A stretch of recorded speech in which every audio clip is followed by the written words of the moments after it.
नमस्कार मंडळी, आज आपण करतोय दिल्लीतील स्पेशल रेसिपी, ती म्हणजे सोया चाप मसाला. ढाबा स्टाईल रेसिपी करणार आहे, अतिशय टेस्टी आहे, हेल्दी आहे. चला सुरुवात करूया. यासाठी आपण फ्रोझन सोया चाप गेलेले आहे.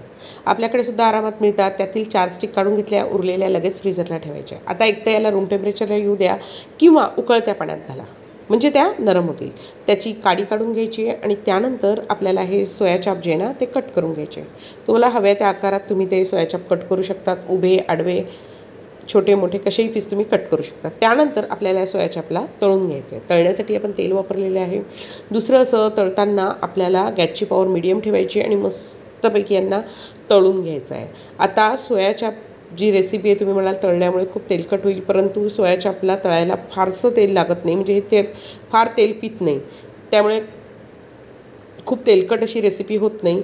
तर आपण आता सगळे सोया चाप मस्तपैकी तळून घेऊया. छान गोल्डन ब्राऊन रंग आलेला आहे. उरलेले सोया चाप पण मी तळून घेते आणि त्यानंतर आपल्याला याला करायचं आहे मॅरिनेट करण्यासाठी अर्धी वाटी दही घेतलेले आहे. त्याचबरोबर चवीनुसार मीठ घालायचं आहे, 1 चमचा धना जिरा पावडर, पाव चमचा हळद, 1 चमचा लाल तिखट घालायचं आहे आणि हे सगळं मस्त मिक्स करायचं आहे. आणि आपले तळलेले सोया चाप आहे ना, याच्यामध्ये छानपैकी मिक्स करून घ्यायचे हाताने व्यवस्थित. आणि अर्धा तास ते 20 मिनटं कमीत कमी आपण याला मॅरिनेट करून घ्यायचे. दही खूप आंबट घ्यायचं नाही आहे, पण या दह्यामुळे मॅरिनेट केल्यामुळे याला मस्त अशी चव येते. आता मसाला करण्यासाठी एक कांदा मी आधी छानपैकी तेलावर परतून घेतला, त्याचा रंग बदलेपर्यंत. त्यानंतर त्यामध्ये घातलेला आहे आपण 1 टोमॅटो. आता टोमॅटो आपल्याला नरम होईपर्यंत परतून घ्यायचा आहे. यामध्येच घालून घेते मी 10 ते 12 लसूण पाकळ्या घालून घ्यायच्या आपल्याला. आणि त्यानंतर आज आपण ढाबा स्टाईल रेसिपी करतो आहे. यामध्ये घालणार आहे आपण डाळवं, म्हणजे फुटाण्याच्या डाळ्या घालणार आहे. 1 चमचाभर फुटाण्याच्या डाळ्या घालू शकतात. तुम्हाला हवं असल्यास तुम्ही काजूसुद्धा घालू शकतात. मी फुटाण्याच्या डाळ्या घातलेल्या आहे. फुटाण्याच्या डाळ्या नसतील तर तुम्ही बेसन भाजूनसुद्धा घालू शकतात. आणि त्यानंतर छोटासा एक आल्याचा तुकडा घातलेला आहे. आता हा सगळा मसाला मस्त मिक्सरवर अगदी बारीक दळून घ्यायचा आहे.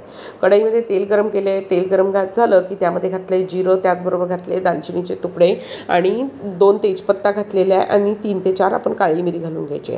आणि त्यानंतर एक कांदा घ्यायचा आहे आणि कांदा इथे बारीक चिरून घेतला तरी चालेल, अगदी बारीक चिरला तरी चालेल. मी मीडियम घेतलेला आहे. कांदा मस्तपैकी आपल्याला इथे परतून घ्यायचा आहे. इथे कांद्याचा रंग मात्र हलका ब्राऊन झाला पाहिजे. कांद्याचा रंग बदलला की त्यामध्ये घालून घ्यायचा आपल्याला परतलेला आपला वाटवून घेतलेला मसाला. आता मसाला मस्त तेल सुटेपर्यंत परतून घ्यायचा आहे. जोपर्यंत मसाला तेल सुटत नाही तोपर्यंत आपल्याला मसाला भाजायचा आहे, तरच आपल्या भाजीला मस्त चव येते.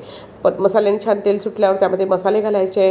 1 चमचा धना पावडर, 1 चमचा लाल तिखट, पाव चमचा घातली हळद आणि अर्धा चमचा घातला आहे गरम मसाला. आता हे मसाले पण तेलावर छान परतून घ्यायचे, म्हणजे भाजीला रंग छान येतो, स्वादही उत्तम येतो. आता बघा, आपल्या मसाला भाजल्यावर पण मस्त तेल सुटलेलं आहे.